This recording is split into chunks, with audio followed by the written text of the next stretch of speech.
Hello. And first, a massive apology that this is not in Catalan, it's not even in Spanish, for which I'm very sorry. I often say that animals have taken me to some of the best places, and I've never actually been to Barcelona before. And this year, animals have brought me here now, and they're bringing me here in May. So I'm delighted to be here, and thank you very much for the invitation. So, feminism and animal studies is something I've been thinking about for 25 years, I think. And when I got promoted to professor, one of the few things that's good about the English higher education system is that you can choose your title. So one of my colleagues said to me, "Are you going to be a professor of sociology or a professor of politics?" I said, "Neither." And they said, "Oh, are you going to be like your friend and colleague who chose to be a professor of feminist studies?" I said, "No, I'm going to be a professor of feminist animal studies." So I thought, why not? And as far as I know, I'm the only person that chose that title for myself. So I'm certainly committed to it. Oh, that didn't change.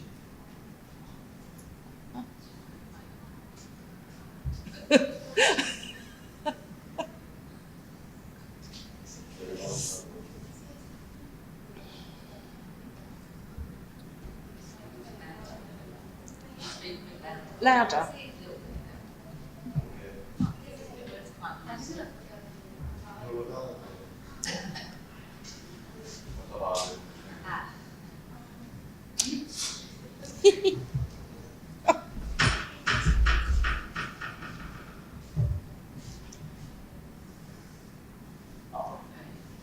Okay.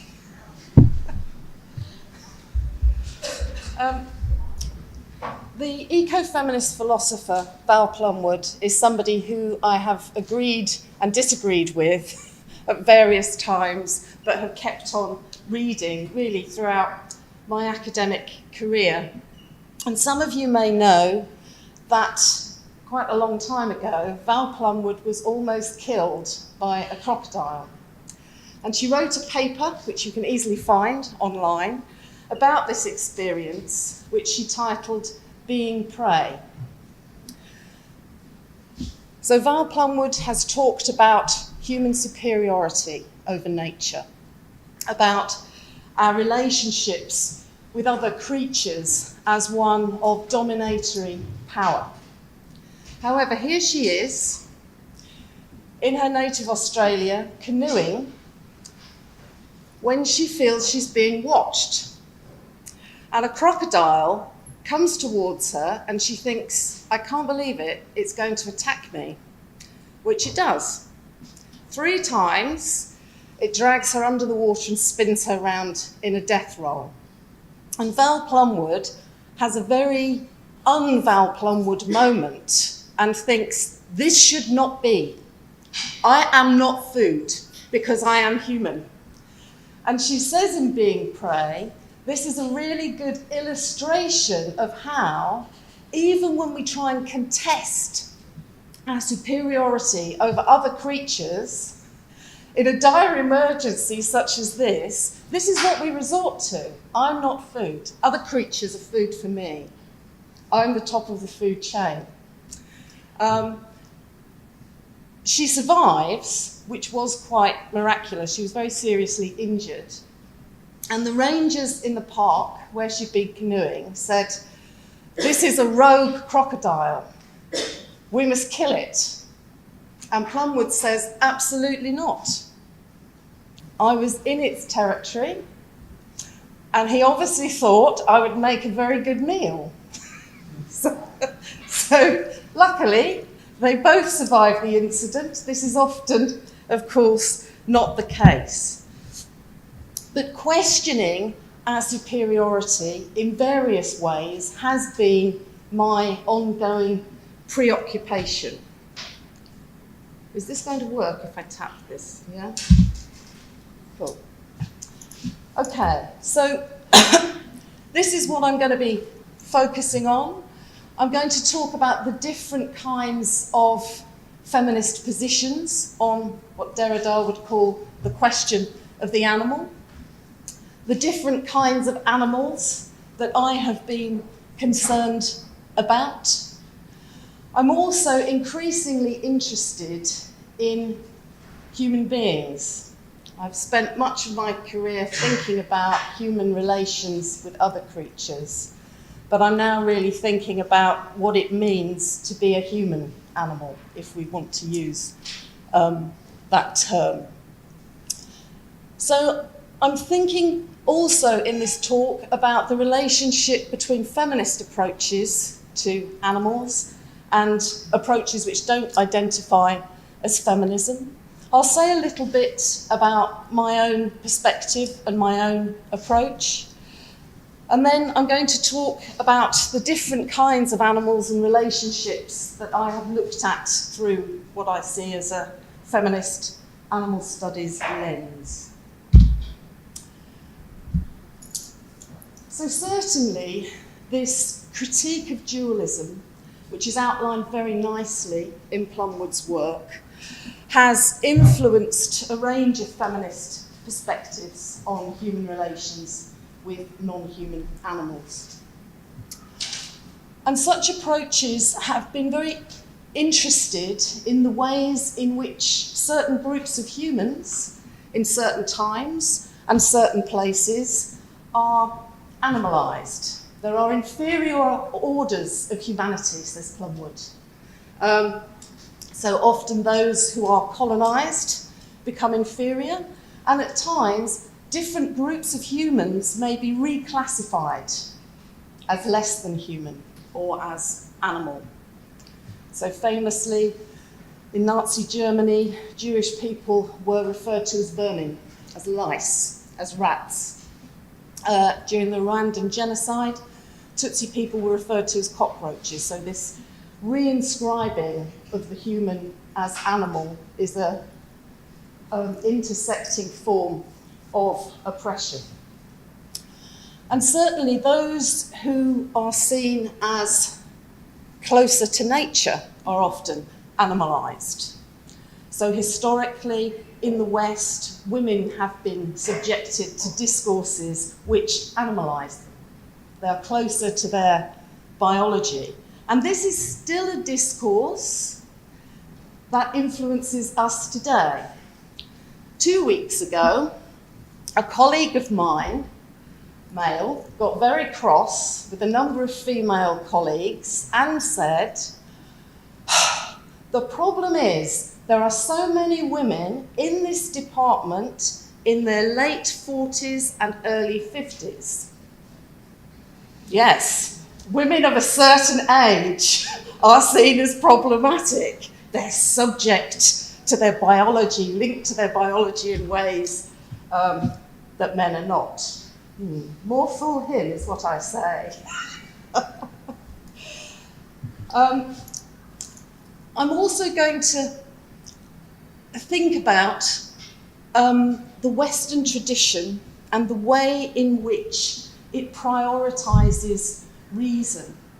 If we think about colonial encounters and the ways in which other people have been made subject, often the kind of discourses around that are ones of a superior culture, a civilising culture, the civilising mission of the West to raise primitive or more barbaric peoples up to a standard of civilisation. And the notion of the civilised human is one that is historically male, white, Western, wealthy, and rational, overwhelmingly. So certainly lots of feminist approaches have tried to unpick this notion of what the human means in a way to try and disturb these dichotomous boundaries between nature and culture, man and woman, primitive and civilized, etc. a quite controversial but very influential strand of feminist thinking has been what we might refer to as care theory. So there's been much feminist work, Laurie Gruen's book that was published in 2015 around entangled empathy, for example, but there's been a long tradition within feminism focusing on an ethic of care for others, which characterises our gender relations. Historically, women are often associated with the care and nurturing of children, of people who are unwell, people with disabilities, or elders within the family, and that perhaps this set of historical practices of care mean that women are perhaps more closely identified with those that are vulnerable, with those that are perhaps suffering. So perhaps these kinds of social roles may be a way of engendering empathy. But certainly ecofeminists have been very aware that this is a socially constructed and constituted phenomenon, that this is not something that links women to their biology. It's not a biologically determined condition. But it has been quite controversial because of the way in which feminist scholars have often made links between the experiences of some animals and the experiences of women historically. So, for example, in terms of reproductive labour, which is seen to be a gendered phenomenon, and forms of forced reproduction and breeding, which some women and some animals have been subjected to. Josephine Donovan has cautioned other feminists who are not particularly interested in ecologism and not particularly interested in animals, and said, don't misread this care tradition in ecological feminism and feminism animal studies, because we're not saying it's biological, we're saying that often the social roles that women have in terms of reproductive care are a kind of imposed altruism rather than something that is chosen.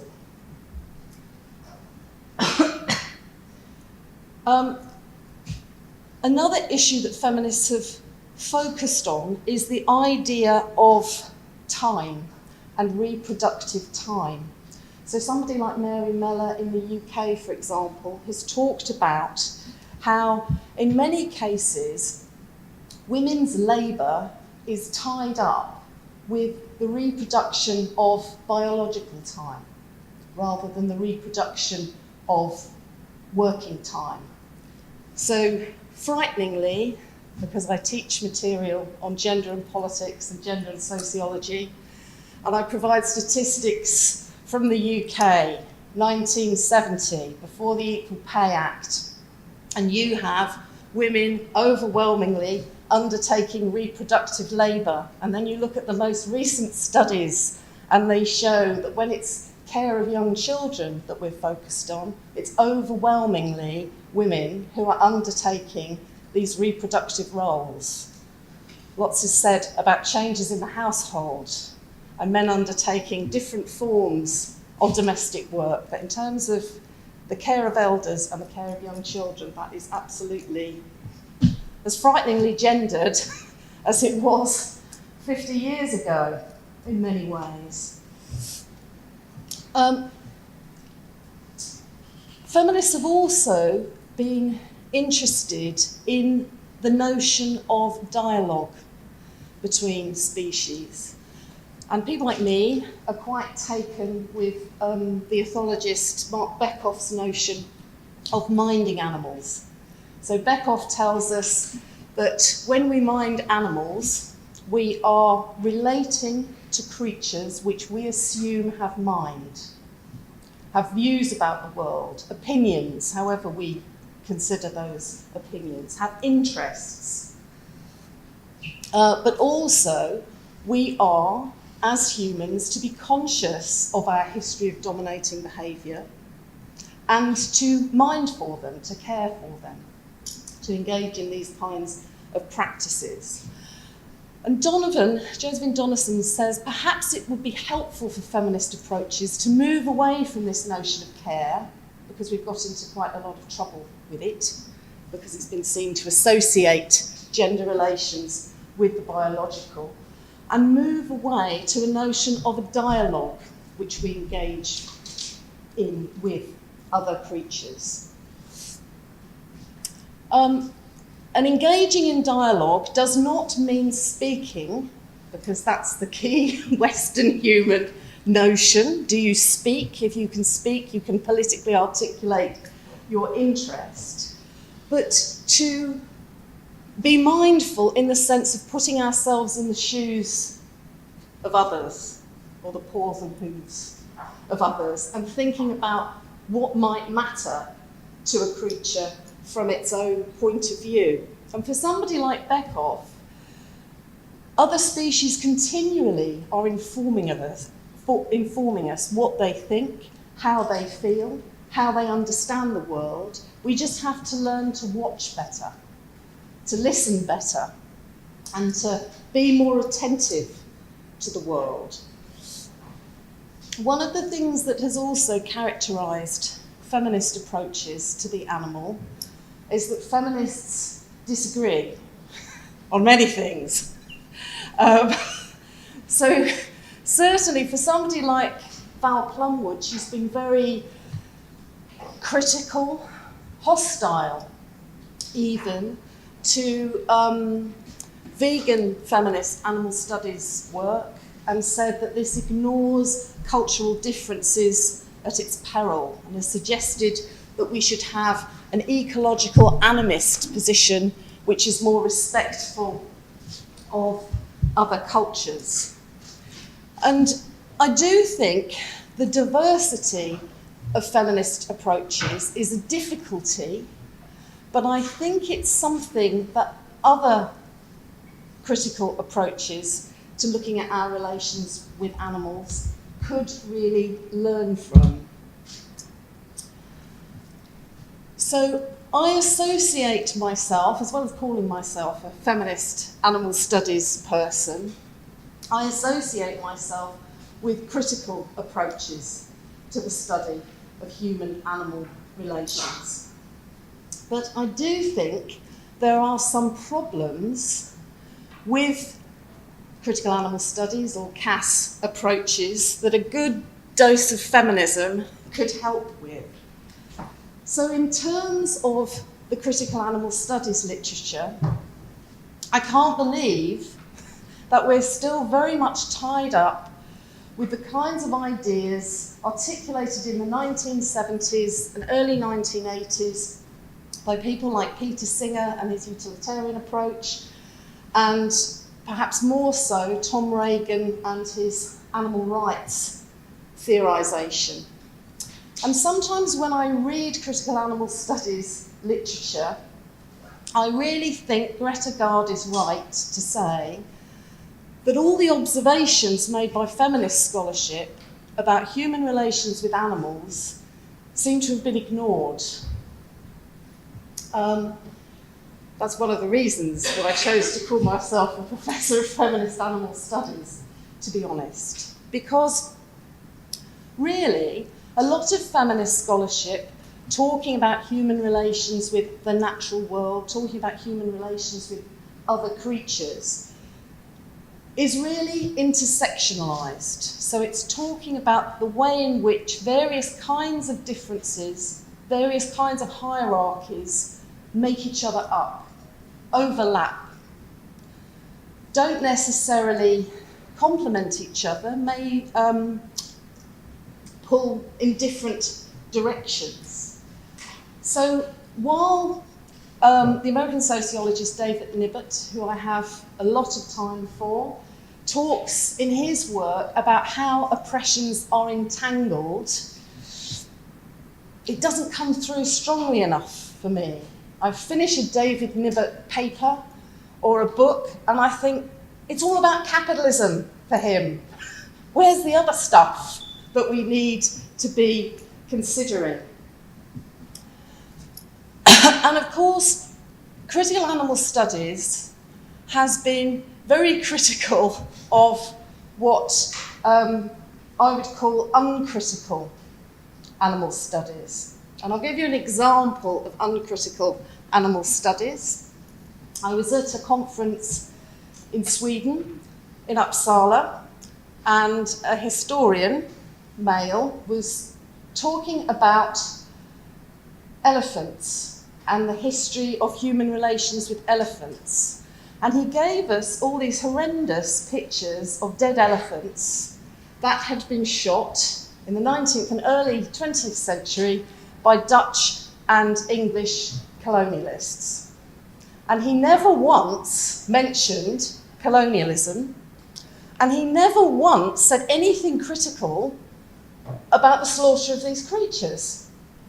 And I was sitting next to Richard Twine, who some of you may have heard of from the UK, and I can't say that uncritical animal studies is my term because it's his.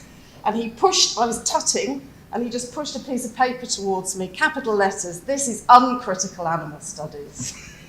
And certainly it's important to critique approaches which are uncritical.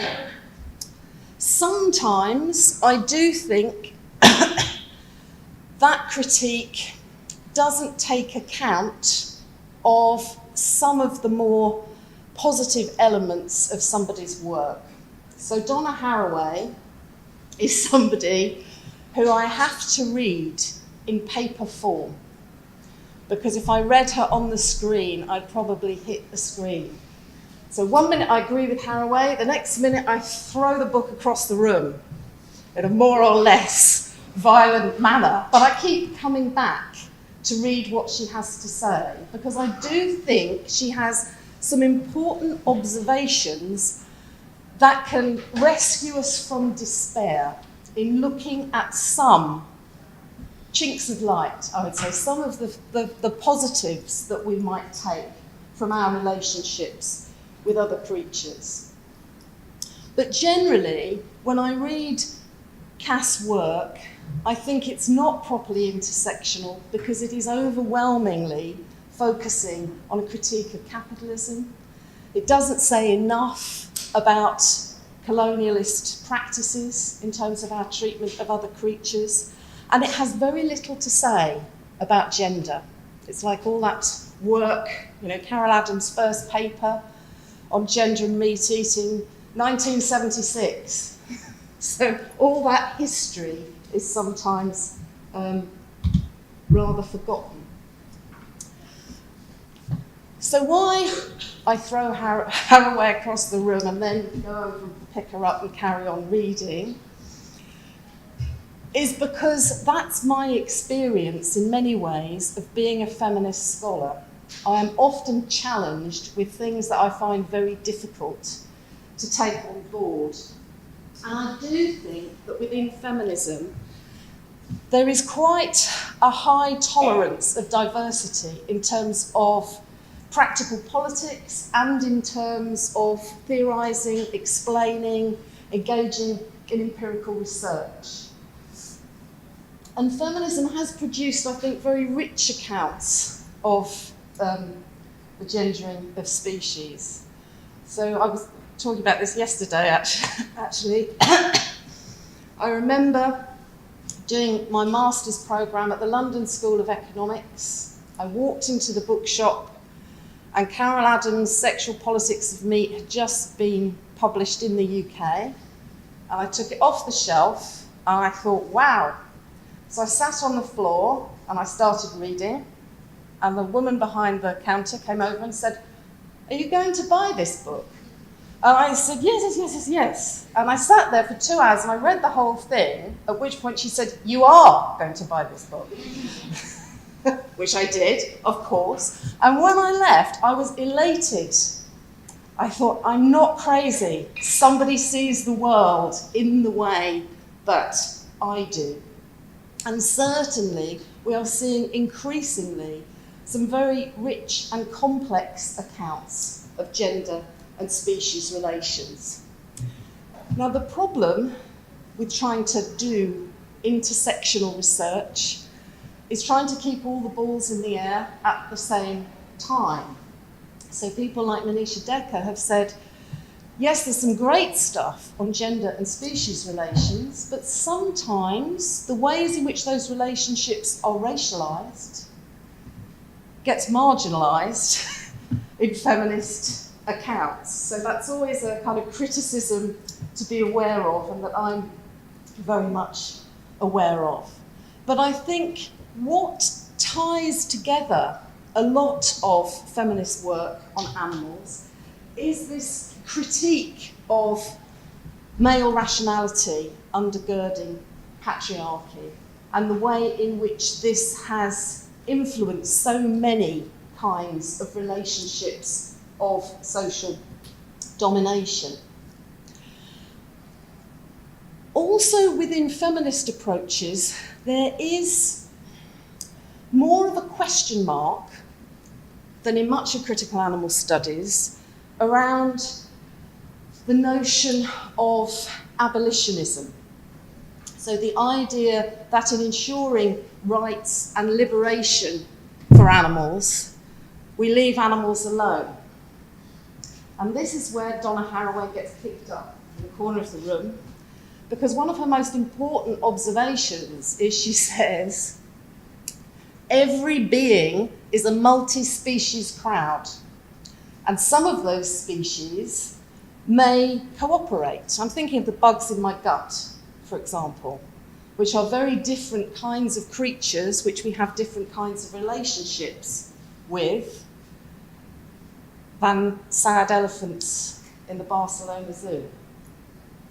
So this idea that perhaps we need to think very carefully about relations that of all kinds that we have with all kinds of other creatures is a very important thing to bear in mind. Susan McHugh, in writing about horses, I think, she often writes about dogs, but I think this is a paper on horses, she talks about how the importance of animal studies for feminist politics has been that it really helps us to see things from the ground up and in terms of very complex networks of different kinds of relationships that we should be taking on board. So as far as I'm concerned, in trying to keep all the balls in the air, I've developed this term, which I'm less keen on it than I was when I first made it up. I often say that's what we do when we theorise. We just make stuff up in order to try and make sense of the world. Students often think theory is a hard thing. You're just making it up. It's fine. So I do have a sociological background, and it's a sociological model that I have, really. And where the model derived from was engaging in empirical studies looking at our relationships with domesticate animals. I started off looking at our relationship with farmed animals and trying to look at something that made me less angry and upset. I moved on to looking at relationships with animals that humans keep as companions in the home, domesticate also. And I try and hold all the balls in the air by having an approach that thinks about systems of relations that are dynamic, that constantly remake and reorder themselves, and that have, this is old-fashioned Marxist terminology, but never mind, but that have relative autonomy. So when we engage in intersectional work, we may find, as I have found before, that you look at a particular case and some relations of domination really aren't there. I've looked at things and thought, I'm looking at this with a feminist lens, but I can't see the gendering. This is, the key system of exploitation or domination in a particular case is colonialism. I don't use post-colonialism because I'm not sure where the post is, really. So I like to keep my systems separate. That's the way it works for me in my head. So I have a system of human domination, anthroparchy, that overlaps in certain ways to certain degrees with other systemic forms of oppression, capitalism, colonialism, and you can keep adding. But I like to see these in terms of how they're ordered themselves, and then look at the interlinkages. And I do think that in many cases, systems co-constitute one another. Sometimes this might be almost historically accidental rather than something I don't think systems necessarily plan.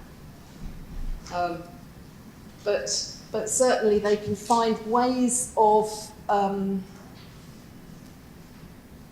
synergizing, I think, would be the best word. So anthroparchy, human domination, but it's human domination which is differentiated. And I think the idea that systems are differentiated is very important. So there are different historical periods in which we might say there are particularly strong relations of domination. So if we're thinking about patriarchal relations, in Britain, for example, there's plenty of evidence to suggest that the Victorian period, the late 19th century, early 20th century, is a period of a very high degree of patriarchal domination. You had incredible restrictions on the ability of all kinds of women across the class scale to engage in paid labour. So high patriarchy, we might call that, but these relations do shift over time, over place, and cross-culturally. So we have to be aware that things will look different and may need a different conceptual repertoire to analyse them. And also that systems have different degrees to which creatures are dominated. So I often talk about oppression, exploitation, and marginalisation to describe these different forms of oppression, of domination. So if we think of a pig in the industrial farming model living for 16 weeks, if the creature is lucky, and having absolutely no ability to challenge or to change that situation, I would say we can talk about oppression for creatures like pigs in a similar way that we would talk about the oppression of a human being. Sometimes there is exploitation which may be less oppressive, but certainly creatures could be used for human gain. Sometimes we may simply not consider other beings, other species in our decision making. So creatures may be marginalised in that sense. And so I do think it's important to think about the extent to which it may be possible in relations with humans for other groups of animals to exercise agency, to change the conditions of their own existence. So this morning, I was up early, I was walking in the park, beautiful morning. I am very conscious that the zoo is at the other end of the park, and that makes me quite mad. But it's a lovely morning. There are groups of people out with dogs. The dogs are off the lead. The dogs are playing. They're having what seems like a great time. The humans are not just talking to each other, they're also playing with the dogs and seem to be having a great time. There's a woman who keeps looking at her watch. So I know this woman is on the way to work. So she puts the lead on the dog, she leads the dog away, and the dog's just looking over its shoulder all the time. I want to go back, I want to go back. And then two of the dog's mates keep circling and barking. And I can just about understand tiny things. I did hear her say to the dog, "You have 5 minutes." And so she turns around, lets the dog off. Now, Linda Burke would say, we have to try and understand things from the animal's point of view. And you might think, well, an extra 5 minutes, that dog would like to stay all day in the park. Yes, that is true. But that is a case of a creature exercising agency.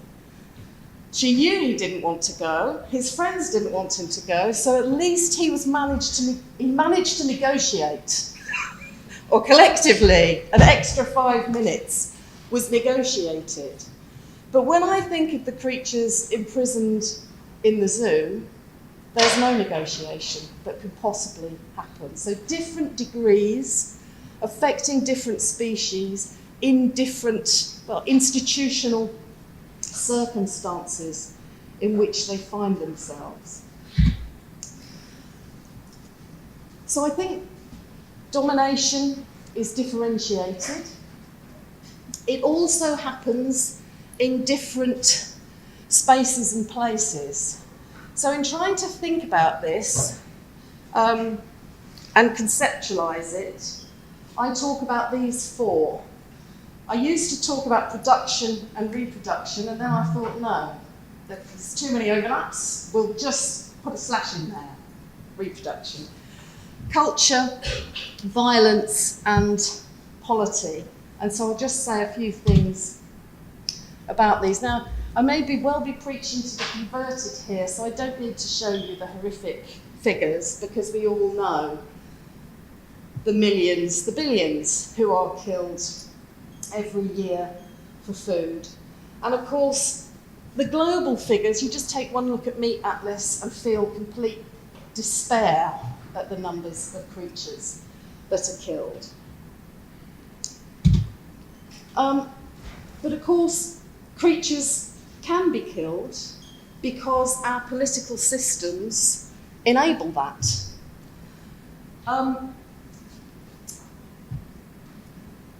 It's very rare that the mass killing of humans happens, but it does happen in certain situations. So in some of my teaching, I look at gender-based violence in war, and a lot of the feminist scholarship there talks about how, in certain circumstances, in the extreme violence of warfare, mass violence against women becomes a runaway norm. It's no longer questioned, it becomes part and parcel of what is accepted.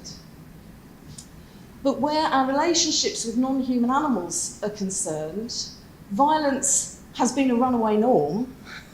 Well, I don't like to go back and say when things started, but it is a well-established runaway norm.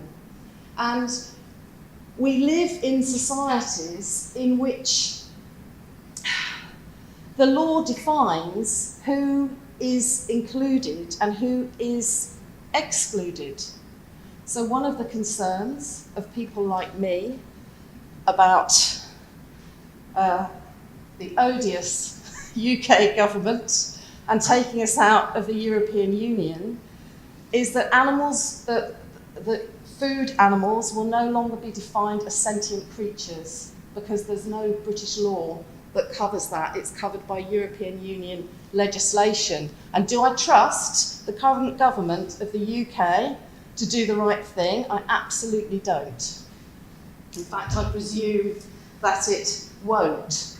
So law inscribes and reinscribes who is in and who is out, and often those boundaries shift, but very rarely for the animals on which we prey.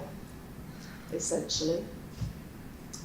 Derrida uses the term sacrifice to describe our relationship with other creatures, and claims that historically beasts have always been sacrificed, whether they're human or whether they're not. Whoever is inscribed as animal is open to runaway violence as a norm. And of course, the level of violence against non-human creatures in our society is absolutely staggering. So it's not a criminal act to electrocute a pig, or to strangle a chicken, or to shoot a calf, or to gas day-old chicks, or to slit animals' throats. And of course, there is the violence implied in the very act of butchering itself. But there is a gendered element to this. So there is a gendered element to the violences, and there is a gendered element to the reproduction of creatures. So hopefully I'm going to be able to skip on and skip back. No, not that way. A long time ago, I wrote a paper, and the title for the paper was "Most Farmers Prefer Blondes." Now, this is a sexist term. So it is a way in which women are sometimes described. A blonde, a brunette, a redhead. So most farmers prefer blondes has a clear sexist, that's how we interpret it through sexism. These are some blondes that I came across while I was on holiday in France. So these blonde cows are blonde Aquitaine, and most farmers prefer blondes was a banner I saw. There were 3 cows just like this on a stand at an agricultural show. Most farmers prefer blondes. So why, I say to the guy who's looking after these cows, why do farmers prefer blondes? And he says they're very easy. They're very easy. They're docile. They're quite affectionate. They don't get aggressive. They're no trouble to manage.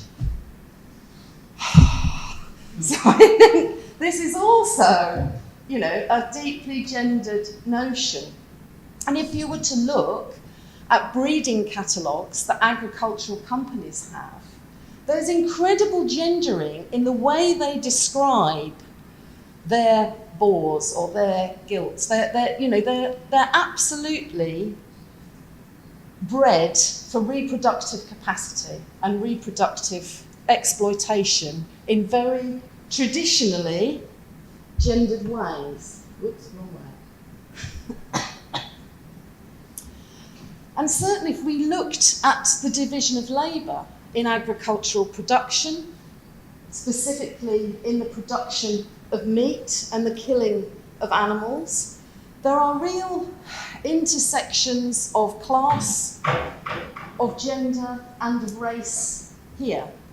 So I did go into slaughterhouses. I interviewed people who worked in slaughterhouses, and they would tell me what a manly job they had. And many of those working in meat packing factories, you've got to work out, you've got to have big if you're carrying a frozen sheep body, you need to be strong.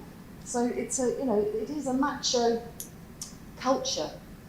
And of course, the violences of the international system of meat is also very much a story of species colonialism.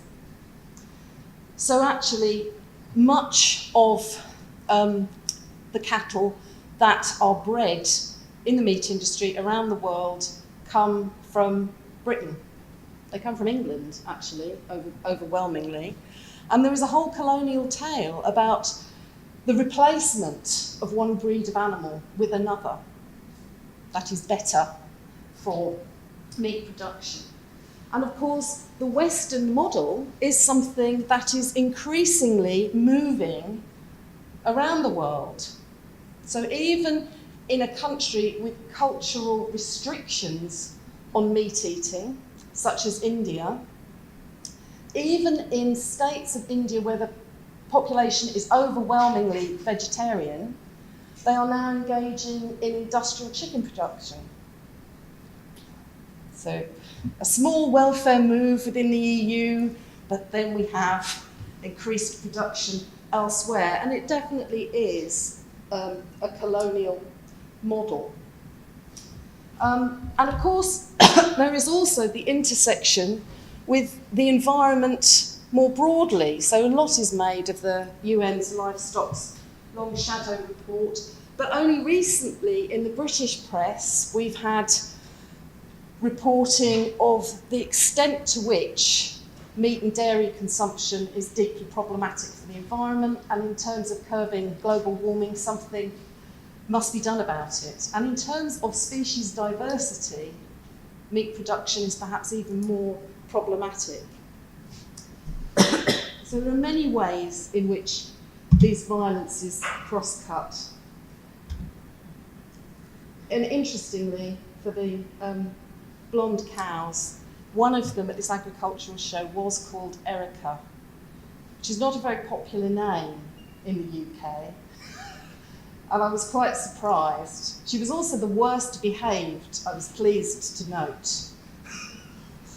And of course there are ways in which meat is reproduced, or meat culture is reproduced, that relies on particular gendered tropes. So this is one of my favourites. This is an advertisement for a sauce, a packet sauce, and of course this is a perfect sexist piece. So you have the image of the pieces of a dead chicken, and then you have, it wasn't the first time Mrs. Davis had been complimented on her legs. What? So the presumption is that the woman cooks, that the woman reproduces this kind of food for family or for guests. And of course, this is also a way in which women may be described. Are you a legs man or a breast man? Yeah? So it's a whole package of nonsense. But this kind of imagery is constantly with us. This is a very unsophisticated example. But even with more sophisticated examples, those tropes are still there. This particular advert is an old one, and there's always a story behind the advertisement too, which hasn't come out very well here. So this was a campaign by the UK Meat and Livestock Commission. It ran from 1990 to 1991. And of course, it's a classic because you read it two ways. Meat to live, eat to live. All the photos in this campaign had young white men engaging in some kind of, diving into a swimming pool or here playing volleyball on a beach. And the advert is convincing you that meat is essential in a healthy lifestyle. So a friend of mine who is Australian said, do you know, we had adverts like that in Australia, and do you know what they said? Men eat meat. I said, you're joking. I said, well, that's what that says, but it's perhaps rather less subtle in the Australian context. The context for this is what? It's the BSE crisis in the UK, and numbers of people consuming beef is dropping dramatically. So this is all part of a campaign to reinvent the healthiness of meat as a food product. 5 years later, they had a campaign that focused on women eating meat. because their research showed that women who were not living in a heterosexual relationship were most likely to be vegetarian.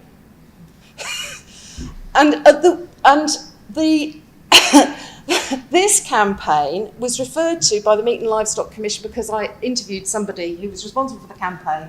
And I said, am I imagining it, or was this campaign about meat and sex? He said, oh yes, that was the tagline we had when we were developing it, meat and sex. I thought, oh, what? And what those adverts showed was the romantic connection between men and women. So you'd have couples at a dinner party, they bite into the steak, they look into each other's eyes. Meat, the recipe for love.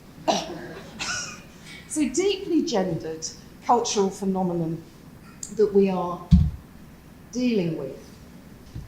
Now, becoming upset by scholarship has kind of characterised most of my life for the last 20 or more years. And in trying to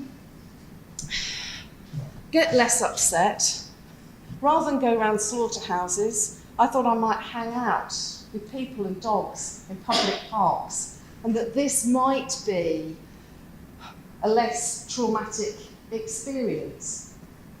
But of course, in the notion that we have of the pet, we can't get away from intersectionality, and we can't get away from domination. The American geographer Yves Tuan, in his book Domination and Affection, talks about pets. And what is fascinating about this book is that one of the chapters is about bonsai trees, which are pets, as far as he's concerned. So as he says here, slaves, dwarves, fools, children, women and other beasts. These things are made into pets, and they're made into pets through this relationship between domination and affection. So he describes it as domination with a human face. I'm not quite sure about that, but I think there's an element of truth in it. So trying to escape from the meat industry, I ended up with the pet industry, and I found so many similar things in terms of the breeding of dogs in particular.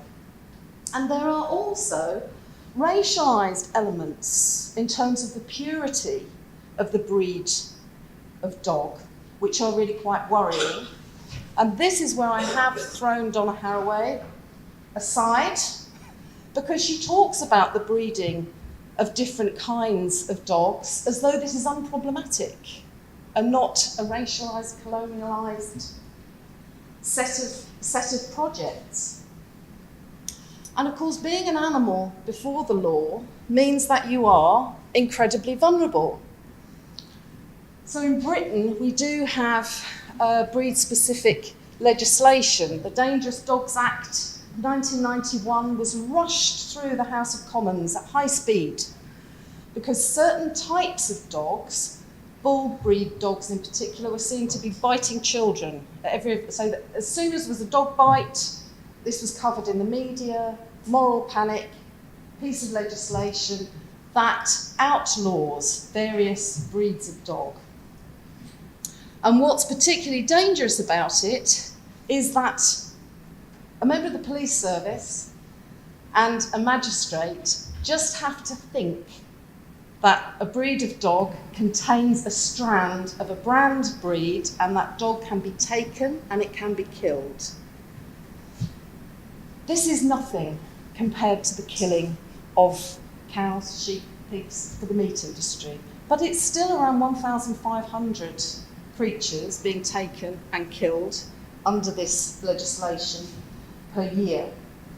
And of course, being an animal before the law means that the boundaries can change, and people suddenly find that they have a dog that is now no longer allowed to be kept as a pet.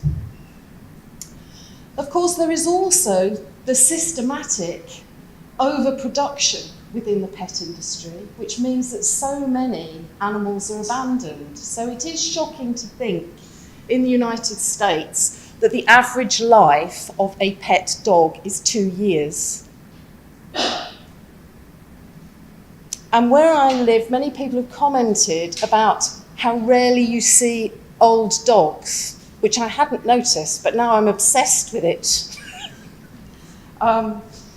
So animals are disposable in many ways. I could take one of my dogs, because they are legally my dogs, to the vet and say I'm no longer interested, fed up with the walking, get rid of her, and that would be perfectly legal. Luckily I have a vet that would refuse to do it, but never mind. But of course these are all luck and circumstance. So all kinds of creatures, however much they seem to be cared for, may be vulnerable before the law. As I said, I chose to hang out with people and dogs.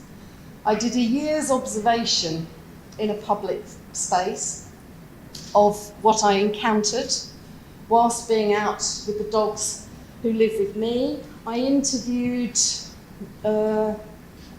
almost 40 people about their relationships with dogs, and I was looking for the positive.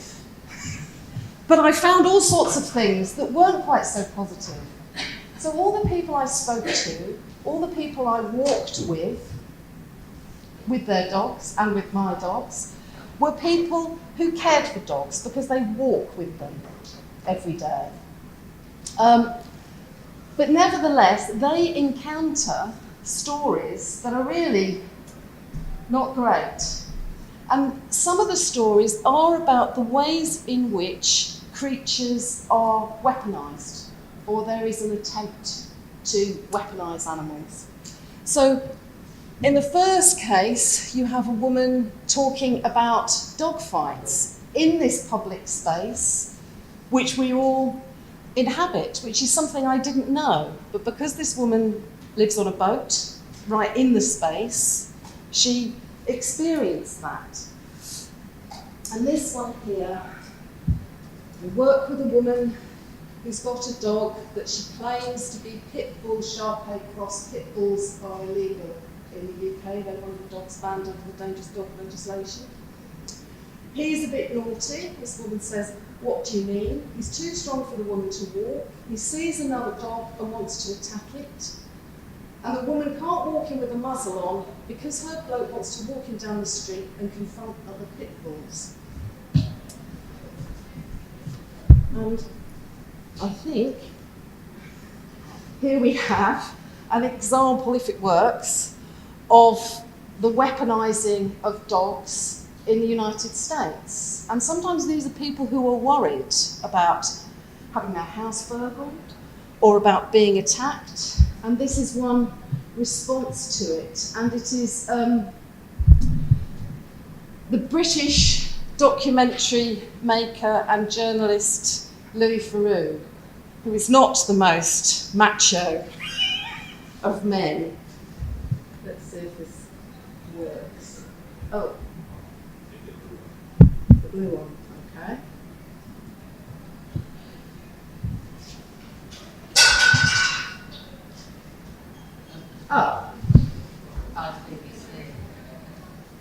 Oh, of course it's BBC. Damn them. Damn them. Anyway, here's poor Louis, as you can see. I mean, you can see that at all. So this particular group, oh no, you can't see it at all. This particular group of guys one of them's trained his own dogs to attack others on command. And so he's showing Louis Theroux what will happen. So he literally just has to click his fingers and this dog will go for him. And he says this was a response to him being burgled and his wife and child being in the house, and so we're having that. So the dog is now protecting us. And he has all groups of people who he's training with their dogs as a weapon. Right. Oops.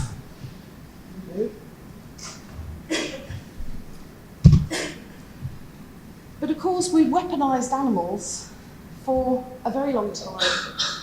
And one of my reasons, you see, that's the trouble. I keep being drawn back to the dark side, even when I'm trying to look at something positive. So one of the projects I've been involved with recently and want to do more on is looking at the use of animals in warfare. So I wasn't aware that for the whole of the 20th century, sea lions were used to detect mines and to dismantle them, or that dolphins were used to guard. Of course, we all know about the horses from the First World War, and often we know about the spy pigeons. I love that photo of a pigeon with the camera, looking very pleased with itself. So we continually weaponise animals. This is an element of our culture, and this often has dire consequences for those creatures that are involved. So these two quotes, they're both from women. Just before I undertook the research, a dog was killed, and it was stabbed over 20 times. And the body was spotted in a bush by a dog walker who phoned the police and said, "There is a body in the bushes." And so this is quite an interesting quote. They thought there was a body in the bushes, and it was a body, but it was a dog body. Would the police have bothered if it was a dog? They came because they thought it was a kid. But this made actually the national news as well as the local news in the UK. And how is that interpreted? Well, a number of people that I interviewed reference this particular case. They're trophy dogs. This is a trophy kill. That poor bloody dog was murdered. But of course a dog can't be murdered in British law, but this is the way in which people understood it. So this was seen as a gang-related killing. So the weaponising of dogs can have terrible consequences. And of course, there are other ways in which creatures are caught up in forms of intrahuman violence. So these three excerpts are from the diary that I kept every day for a year about my encounters and the conversations that I had. And in the first one, I'd come across a woman I knew carrying this staff puppy, a Staffordshire Terrier puppy, not banned, but always having negative coverage in the UK media. She has it by mistake. She's a social worker. A client she works with came across some guys about to throw it in the river and drown it. It was the runt of the litter. They couldn't get the money they wanted for it. When the river running through my case study site was dredged, they found hundreds of bodies of Staffordshire Terrier and bull breed dogs in the bottom of the river. So this is systematic breeding for violence. What is also sad about this particular case is that although this puppy had exemplary upbringing and training, it is vicious and it does attack other dogs. And this person has rehomed the other dogs she had because she will not have anything happen to this dog, but this dog has really taken over her life. So this kind of breeding for violence is definitely, they shouldn't have tried to drown it perhaps, but I'm sure he has a much better life than he might have done. And there are many stories. Most of the people who I interviewed had adopted dogs from rescue. And of course these dogs come with their stories of violence that you can't get away from. And people felt it very important to actually tell me that. So in this case, this was a German Shepherd dog actually, who you couldn't raise your voice in the house or the dog would urinate because it was so traumatised. In the last case, this is a dog that never got to be walked because he was living in a household characterised by domestic violence and the woman was not allowed to leave the house. So some terrible stories that come through even when you're trying to look for the light and the ways in which creatures are caught up in our forms of violence. But it's never quite as simple as that. So I couldn't, but this is the nearest photo I could find to look like this lovely dog.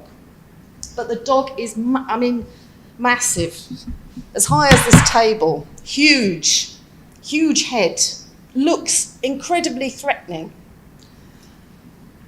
And this is what the guy says about why he gets this dog that was bred by a friend of his.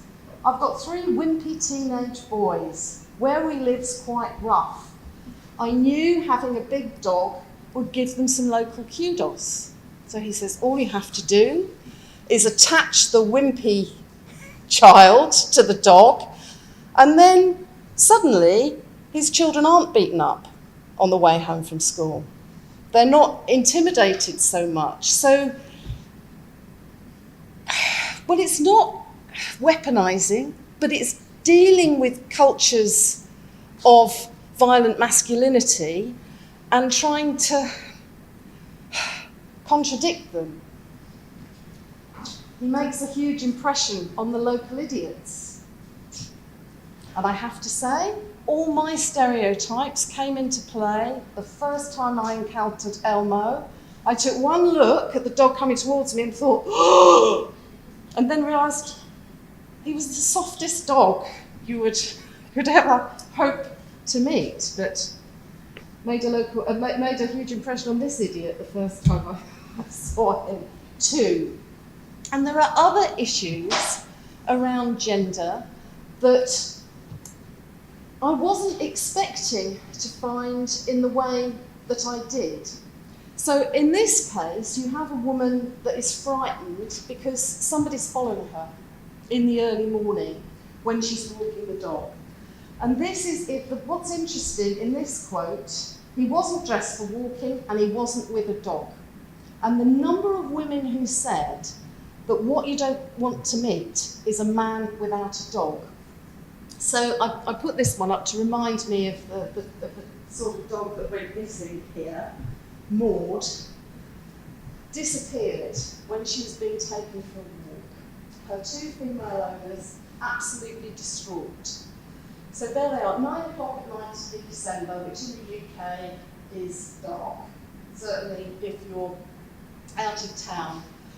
They can't see anything, they've got a squeaky toy and 2 torches, and I'm laughing when they're telling me this story.